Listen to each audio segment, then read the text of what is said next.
a po kilku pokoleniach matek nie zaczyna się pojawiać problem z chowem wsobnym? No wiesz co, u nas akurat nie, bo to jest tak, że pszczoły wykształciły w sobie taki mechanizm, że pszczela matka nie współżyje z trutniami ze swojego ula, tylko wylatuje na trutowisko, gdzie się gromadzą trutnie z różnych rodzin z okolicy. I u nas jest, według statystyk, około 2 miliony rodzin pszczelich. Jest bardzo dużo na pszczelenie, jest bardzo dużo pszczół wszędzie, więc nie ma takich izolowanych pasiek.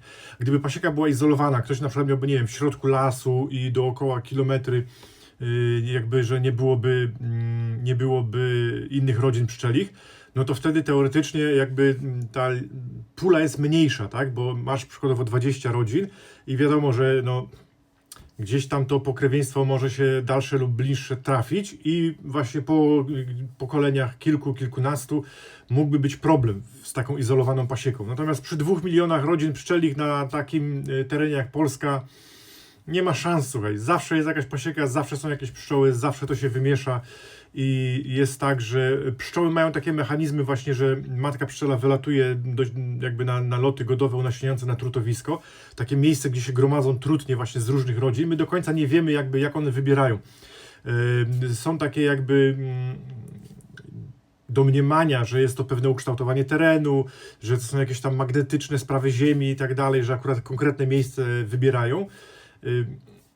Tam się gromadzą trutnie, tam przylatują matki, kto pierwszy, ten lepszy, huzia na juzia i po prostu sru i leci jakoś tak, nie?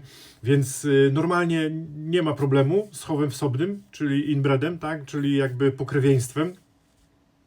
Natomiast w jakichś takich bardzo izolowanych pasiekach, gdzie nie ma w okolicy innych pasiek, może coś takiego wystąpić. Rzeczywiście może być problem. Dlatego bardzo często pszczelarze na przykład kupują nowy materiał, kupują nowe matki, nie hodują swoich, tylko właśnie kupują, tak, żeby tą pulę genów po prostu cały czas tak jakby rozwadniać, mieszać i tak dalej, żeby nie dochodziło do problematycznych rzeczy. Natomiast pszczoły oprócz tego, że matka współżyje jakby z trutniami z innych rodzin na pasieczysku i tak dalej, to jest taki mechanizm, że kiedyś jakieś tam takie obserwacje były prowadzone, że matka może się nie zgodzić na kopulację, czyli może jakby ze swoich pleców strącić tego trutnia, tak, nie chcieć, bo właśnie może jakby czuć, że on jest blisko z nią spokrewniony i nie.